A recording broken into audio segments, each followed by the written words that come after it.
नमस्कार, स्वागत है आपका संसद टीवी पर, जहां हम बात करते हैं उन विषयों की जो हमारे देश के विकास यात्रा से जुड़े हैं और उन लोगों की जो इस विकास यात्रा में अपना भरपूर योगदान दे रहे हैं।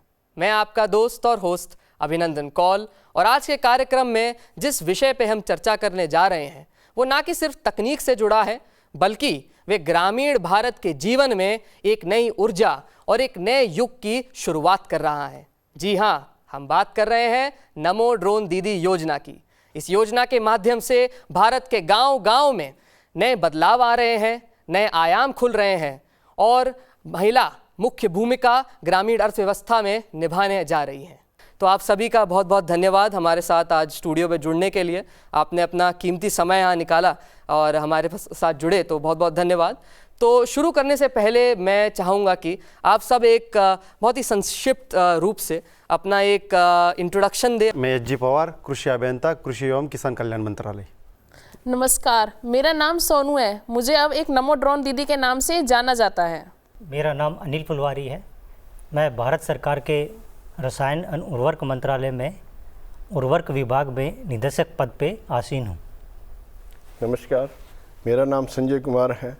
मैं इफ़को में senior general manager IT services में कार्यरत हूँ और लास्ट 2 ईयर से इस ड्रोन प्रोजेक्ट को देख रहा हूँ, जिसमें इफ़को ने 300 ड्रोन्स दिए हैं। नमस्कार, मेरा नाम रमन वाधवा है। मैं उपनिदेशक हूँ दीनदयाल अंत्योदय योजना राष्ट्रीय ग्रामीण आजीविका मिशन।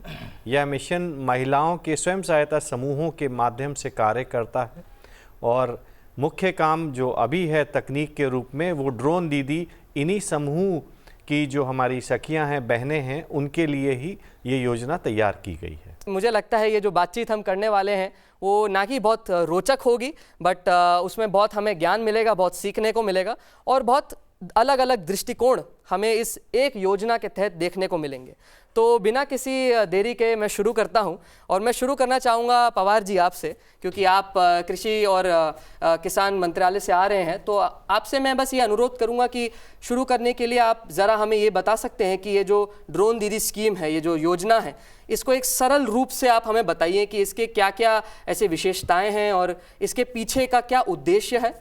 और जब सरकार इस योजना को ला रही थी, जब बना रही थी, तो उसके पीछे का क्या दृष्टिकोण था, ताकि हमारे जो दर्शक हैं उनको ये पता चले कि इस योजना के पीछे क्या चीज़ें हैं और हम शुरू कर सकें इस बातचीत को।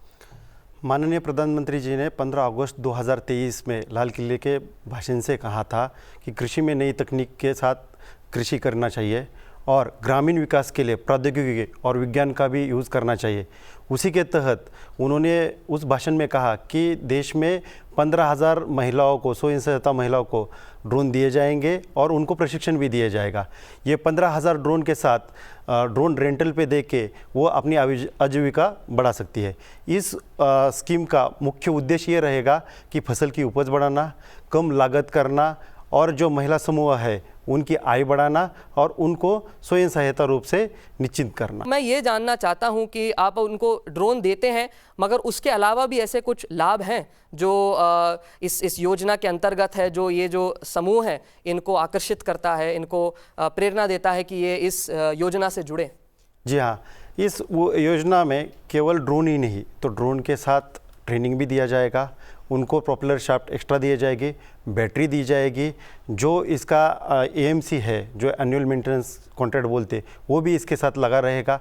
जो ट्रेनिंग दिया जाएगा, इस ट्रेनिंग में केवल ड्रोन उड़ाना ही नहीं, उसके साथ साथ एग्रीकल्चर का भी ट्रेनिंग दिया जाएगा। तो कुल 15 दिन का ट्रेनिंग इसमें दिया जाएगा और केवल ड्रोन पायलट को ही नहीं, इसके साथ साथ ड्रोन असिस्टेंट को भी 5 दिन का एक्स्ट्रा ट्रेनिंग दिया जाएगा ताकि वो भी इसको सहयोग कर सके। ये इसका मेन इसमें कंपोनेंट रहेंगे और इसमें 15,000 जो ड्रोन दिए जा रहे हैं, इस ड्रोन में 80% कम से कम उनको सब्सिडी मिलेगी और इस पूरी स्कीम का बजट 1261 करोड़ रुपए होगा। वाह, ये तो सुन के बड़ा अच्छा लगा कि सिर्फ आप ड्रोन नहीं दे रहे हैं, बल्कि आप उसकी ट्रेनिंग और उसके आगे बढ़ के और भी चीज़ें का उपयोग आप कर रहे हैं, बैटरी दे रहे हैं और ऐसी नई टेक्नोलॉजी दे रहे हैं। तो ये काफ़ी प्रेरणादायक है सुन के। आप चूज़ करते हैं, कैसे चयन करते हैं किसी समूह का कि वो इस योजना से जुड़ जाए?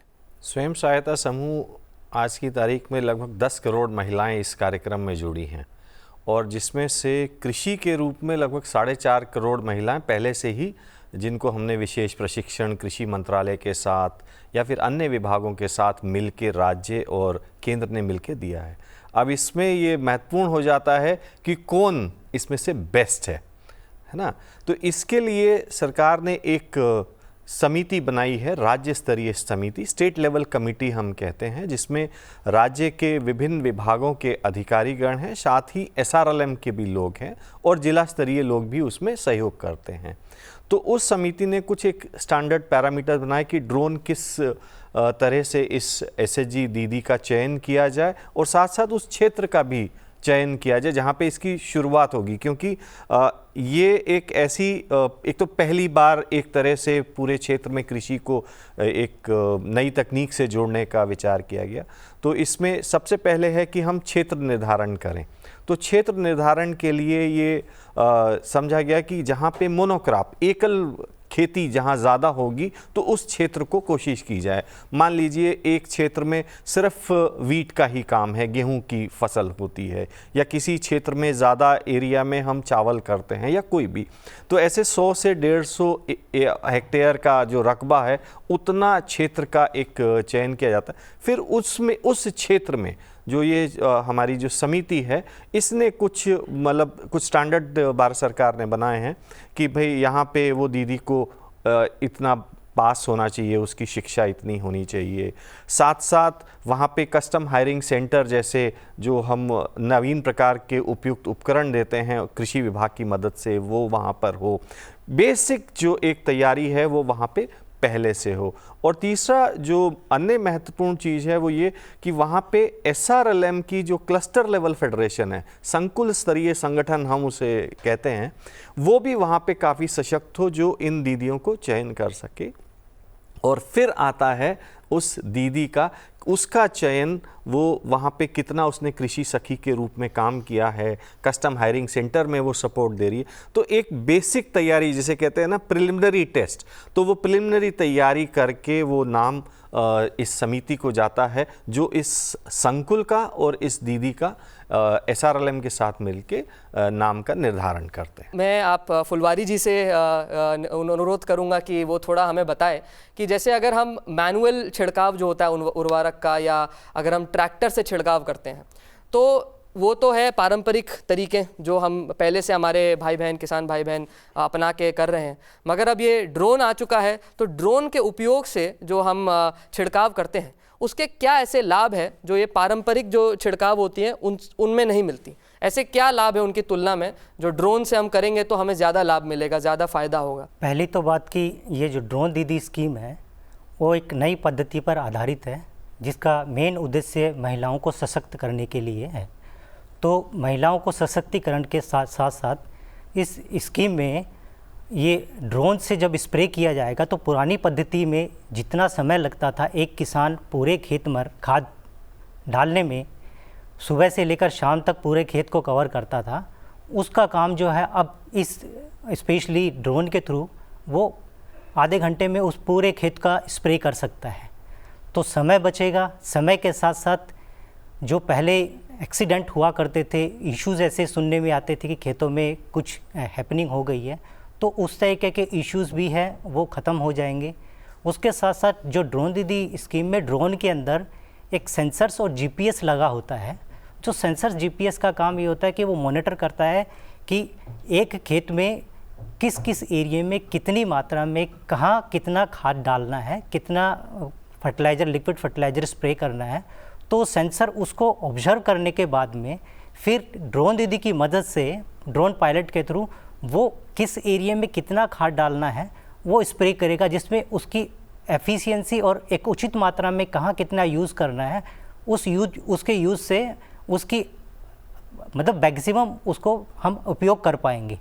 और उसका रिज़ल्ट ये रहेगा कि जब सेंसर और मॉनिटर उसमें लगा है तो सेंसर मॉनिटर उसके डेटा को भी कलेक्ट करेगा रेगुलरली कि कहाँ किस डेट में किस टाइम पर किस खेत में कितना फर्टिलाइज़र स्प्रे किया गया। तो उसका रिजल्ट ये आएगा कि हम ऑनलाइन जो मॉनिटरिंग सिस्टम है उस मॉनिटरिंग सिस्टम के थ्रू हम ये ऑब्जर्व कर पाएंगे कि हमारे किस खेत में ड्रोन में से फर्टिलाइज़र स्प्रे किया जा रहा है और उसके साथ साथ जिस एग्रीकल्चर लैंड में ड्रोन के थ्रू फर्टिलाइज़र स्प्रे किया गया तो उसका रिजल्ट भी उसके जो अल्टीमेटली उससे जो प्रोडक्शन होगा उस प्रोडक्शन को मॉनिटर करने के लिए भी हमें ये स्कीम बड़ी हेल्पफुल होगी। मैनुअल स्प्रे करते हैं तो मैनुअल स्प्रे या ट्रैक्टर से स्प्रे करते हैं तो उसका प्रोडक्शन यील्ड एक मैनुअली हम एंटर करते हैं, बट ड्रोन दीदी के स्कीम के थ्रू जब हम सेंसर्स जीपीएस से ये फिगर्स लेंगे तो हमें रियल टाइम में डेटा पता चलता रहेगा कि हमारे ड्रोन स्कीम के थ्रू हम ड्रोन के थ्रू जो स्प्रे कर रहे हैं उसमें कितना प्रोडक्शन हो रहा है। तो ये स्कीम जो है वो ट्रेडिशनल मेथड से बेटर मेथड है। इसमें जो पहले एक खेत को कवर करने में काफ़ी लोग मिलकर काम करते थे, पूरा घर लग जाता था, वहाँ एक ट्रेंड पायलट जो है वो अपने कम समय में बड़े खेत को वो कवर कर पाएंगे और अच्छा आउटपुट दे पाएंगे। उर्वरक के बहुत से ऐसे पदार्थ होते हैं जो रासायनिकों से बनते हैं, ऐसे रासायनिक पदार्थ, केमिकल पदार्थ यानी कि, तो उनसे हमारे जो किसान भाई बहन हैं उनके स्वास्थ्य में बहुत उसमें प्रभाव पड़ता है, हमारे पर्यावरण में उससे बहुत प्रभाव पड़ता है।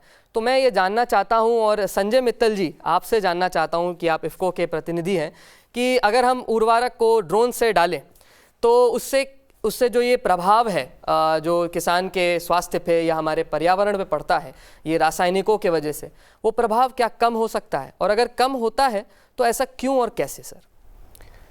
ये बहुत ही ज़्यादा देखा जाए तो ड्रोन अपने आप में किसानों के लिए एक बून है, वरदान है।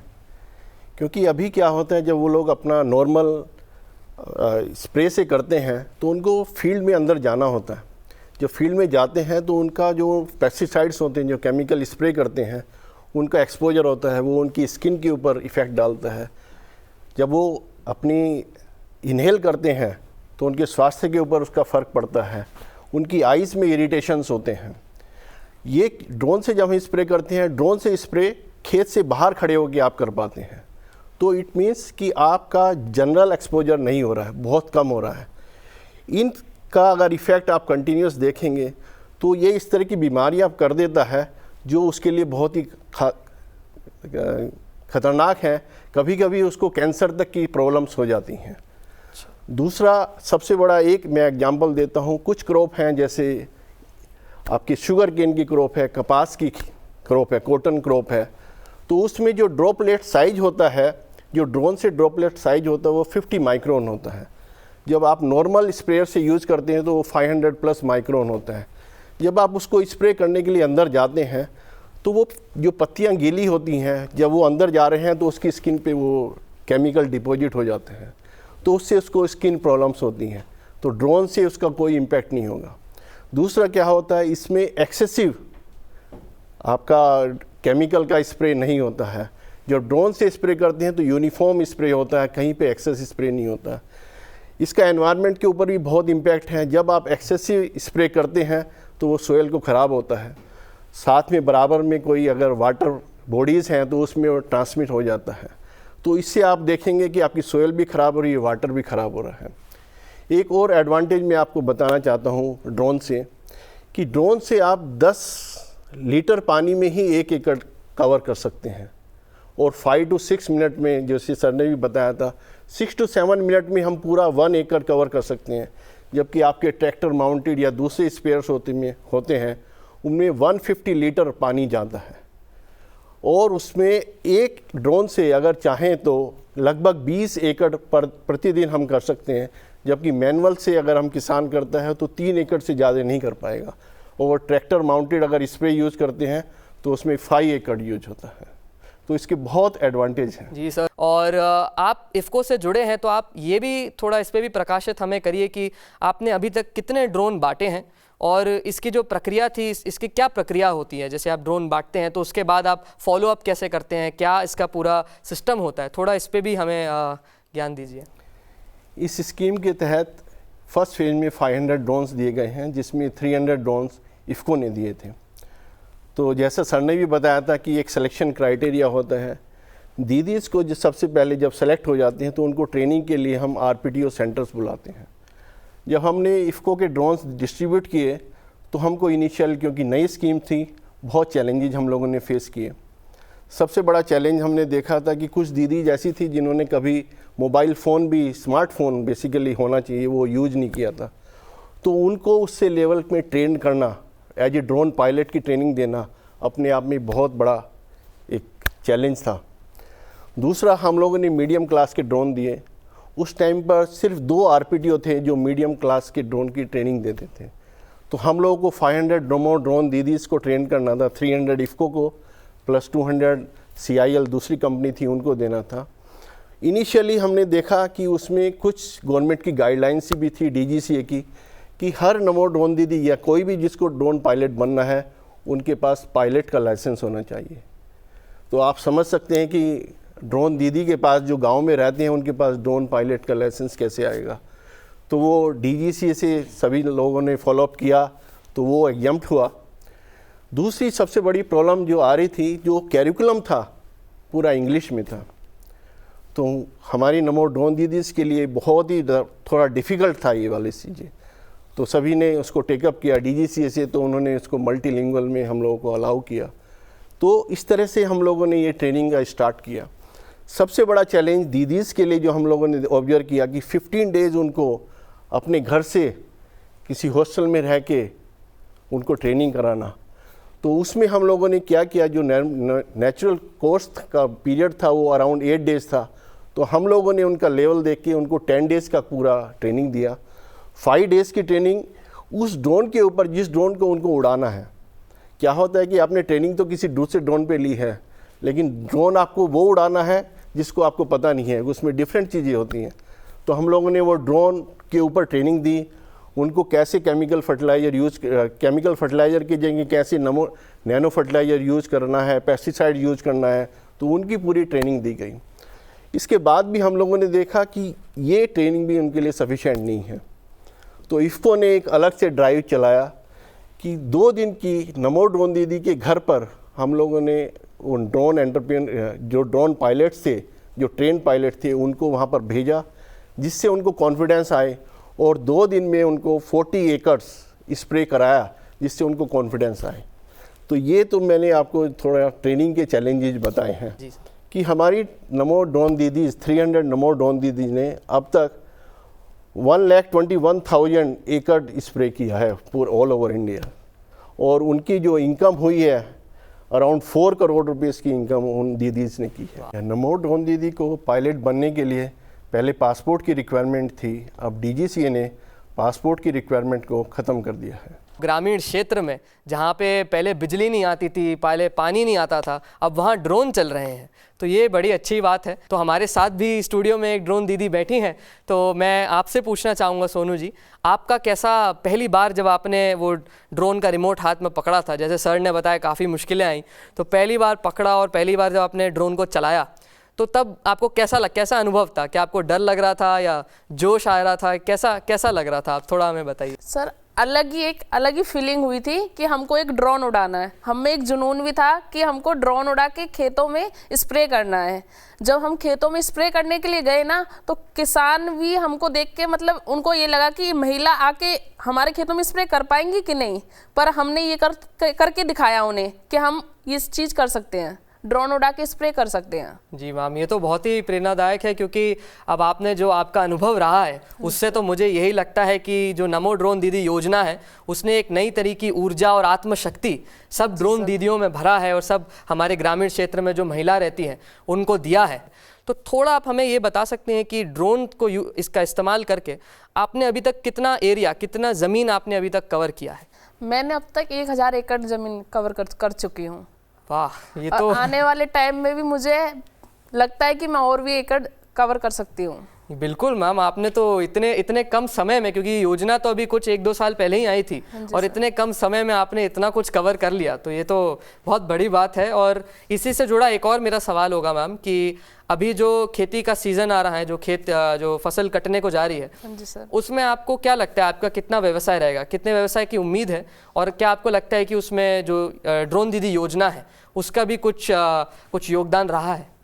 सर अब तक मैंने ये 1000 एकड़ कर चुकी हूँ, पर आने वाले टाइम में जैसे अब मूंग की खेती होगी तो मुझे लगता है कि मैं 300-400 एकड़ कवर कर सकती हूँ इसमें। जी, ये तो बहुत अच्छा है। और जो आपका व्यवसाय होगा उसमें आपको लगता है कि कुछ आपको फायदा होगा उसमें? हाँ सर, इसमें मुझे लगता है कि मैं और इसमें और कमाऊंगी। जी जी बिल्कुल। तो मैं आप सभी से जानना चाहूँगा कि अपने स्तर पे, निजी स्तर पे आपने क्या क्या ऐसी चैलेंजेस या जैसे हम कहते हैं मुसीबत या चुनौतियों का आपने सामना किया? फर्स्ट फेज में 500 ड्रोन बांटे गए, उसका हमने फीडबैक हमारे तौर पे लिया। उससे पश्चात ये पता चला हमें कि जो ड्रोन दीदीज़ है वो फील्ड पे जब ड्रोन लेके जाती है तो वहाँ उनको 20 एकड़ प्रतिदिन करने के लिए उनको कुछ बैटरीज़ की एक्स्ट्रा ज़रूरत है, और वहाँ पे क्या है कि लाइट बहुत बार चली जाती है।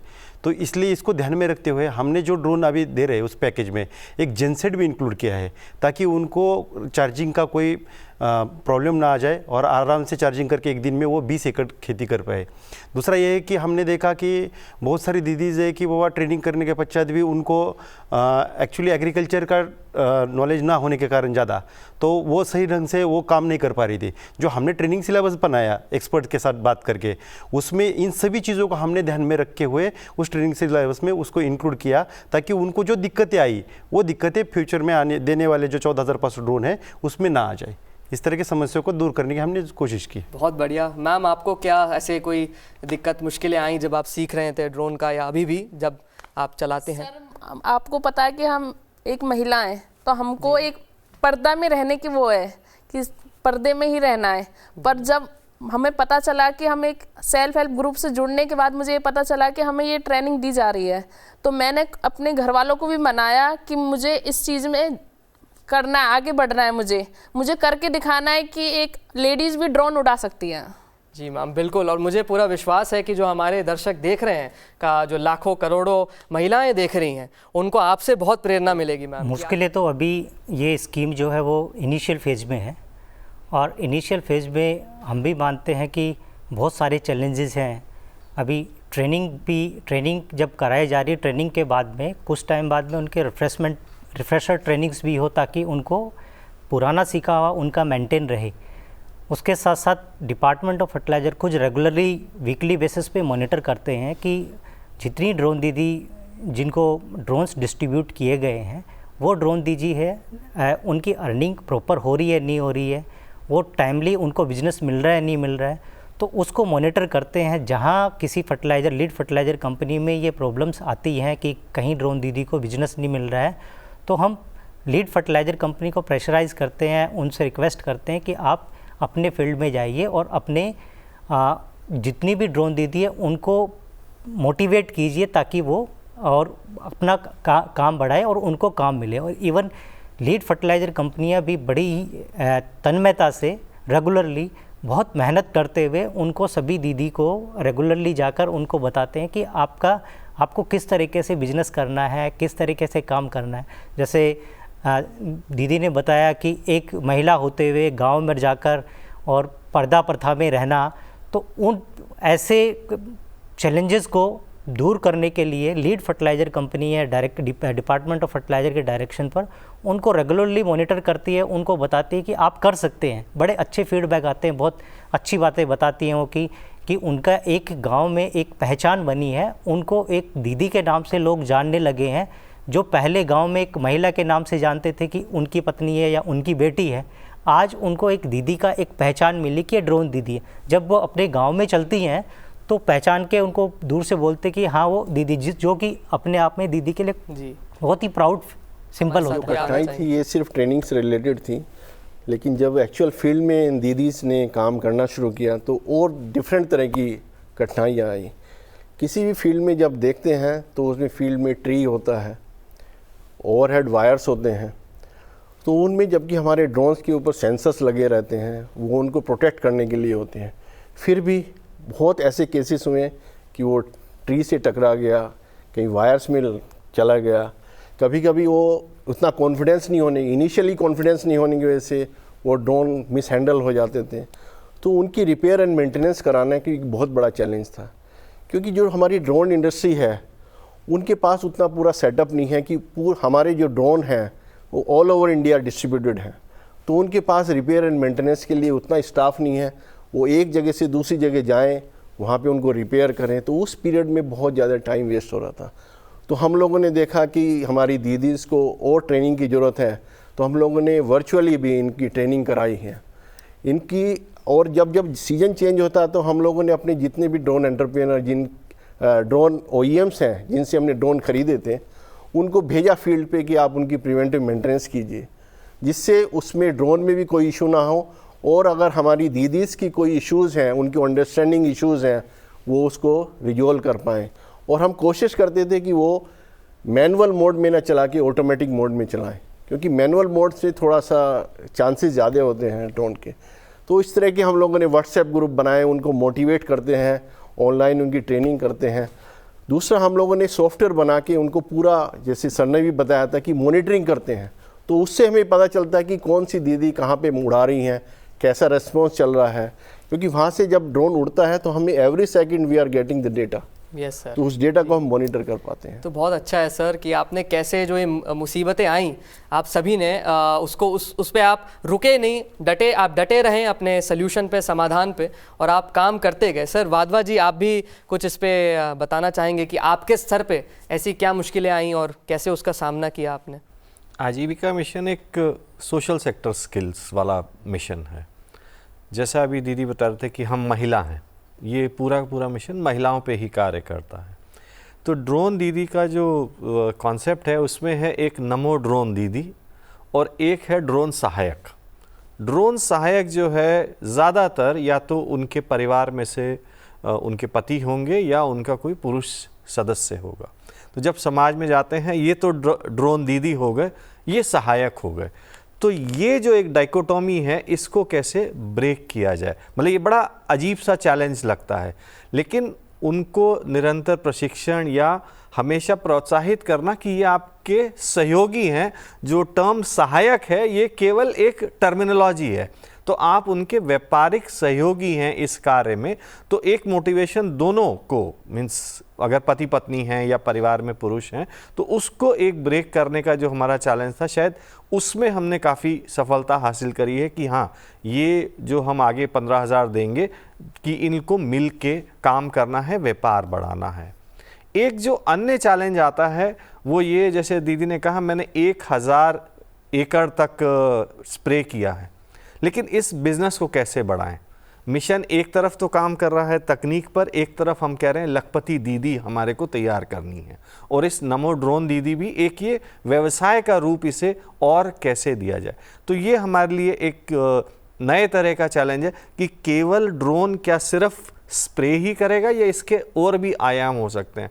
तो मिशन अब इस चैलेंज को कर रहा है कि इनके नए बिजनेस एक्टिविटीज़ क्या क्या ड्रोन के माध्यम से हम कर सकते हैं। एक सहयोग तो ड्रोन का केवल खेती वहाँ तक सीमित नहीं है, उसके अलावा एग्रीकल्चर में वो क्रॉप सर्वे का काम कर सकते हैं। तो उन्हें नए तरह के आयाम तैयार करना जी, ताकि उनकी व्यापारिक जो आमदनी है वो भी बढ़े। खाली तकनीक और खाली हम ये कहें कि सिर्फ हम केवल उनका हेल्थ देख रहे हैं, तो एक इस पूरे प्रोग्राम को होलिस्टिक अप्रोच में मिशन ने देखा है और उसे ये कोशिश कर रहे हैं कि वो अन्य काम भी कर पाएँ। और कुछ राज्य तो ऐसा सोच रहे हैं कि क्या हम कुछ सामान भी इस ड्रोन के माध्यम से हम कर सकते हैं।